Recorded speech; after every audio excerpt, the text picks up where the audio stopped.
le monde n'est pas encore entré dans la salle, mais selon les bons principes, si nous voulons terminer à l'heure, il faut commencer à l'heure. Je vous souhaite donc la bienvenue à cette édition 2009 de la journée éthique, santé et foi de l'école cathédrale.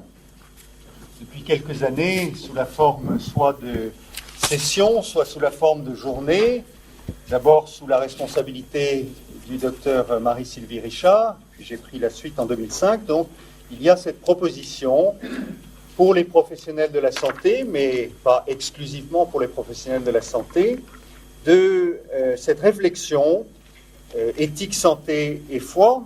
Et de fait, cette année, nous avons choisi, avec le docteur Jean-Paul Pérez, que je remercie de sa collaboration active dans la co-direction de cette journée, nous avons choisi un thème qui intéresse largement en cette période de révision des lois de bioéthique, regard croisé sur l'embryon. L'embryon, depuis d'abord les débats sur la dépénalisation de l'avortement et puis sur les questions de développement des techniques de fécondation artificielle, est devenu, je dirais, malgré lui, un peu au centre, ou en tout cas un acteur majeur des débats bioéthiques, tout en étant, je dirais, un peu escamoté dans son identité.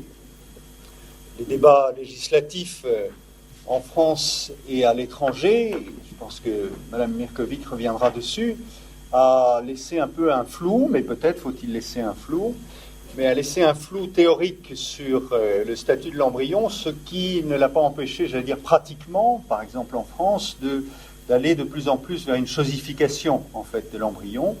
Dans d'autres pays, on a décidé de sortir des nouvelles catégories comme le pré-embryon, ou de dire que avant l'implantation, finalement, c'était peut-être pas tout à fait un embryon. Quoi qu'il en soit, nous le savons, de nouveau, lors de cette révision des lois de bioéthique, une des questions majeures sera si on lève ou non l'interdiction de la recherche sur les embryons, en sachant que cette interdiction de principe est déjà assortie de quelques exceptions en pratique. Pour sa part, l'Église catholique, à la fois dans le document de la Congrégation pour la doctrine de la foi, Dignitas Personae, et très récemment encore dans le livre de contribution pour bioéthique propos pour un dialogue, livre d'ailleurs que vous pourrez trouver avec un ensemble d'autres livres à la librairie en bas dans la nef, bioéthique propos pour un dialogue, sous la direction de Monseigneur Dornelas. L'Église catholique donc réaffirme avec force sa conviction que l'embryon est dès la conception un être humain, doté de la dignité personnelle, faisant partie de l'humanité, de ce fait digne de respect, que l'on ne peut traiter comme un matériau de laboratoire.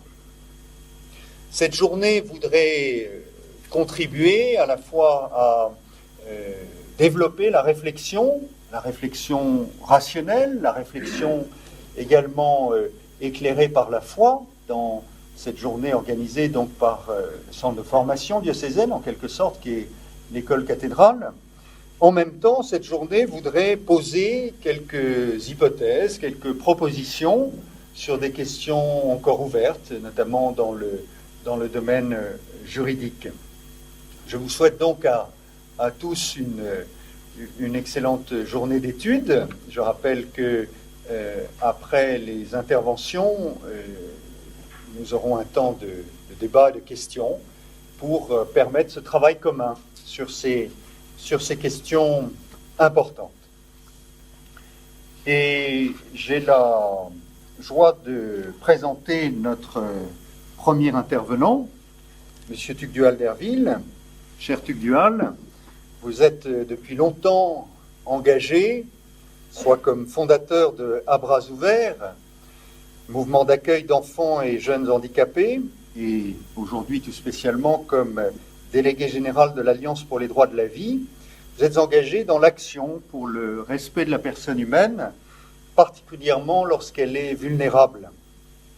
Vous mettez ainsi votre cœur au service de ses frères et sœurs en humanité, mais aussi votre intelligence, comme en témoigne notamment votre chronique bioéthique dans l'hebdomadaire France catholique et votre livre « Le bonheur blessé, avortement, eugénisme et euthanasie » en question, publié en 2005 aux éditions CLD.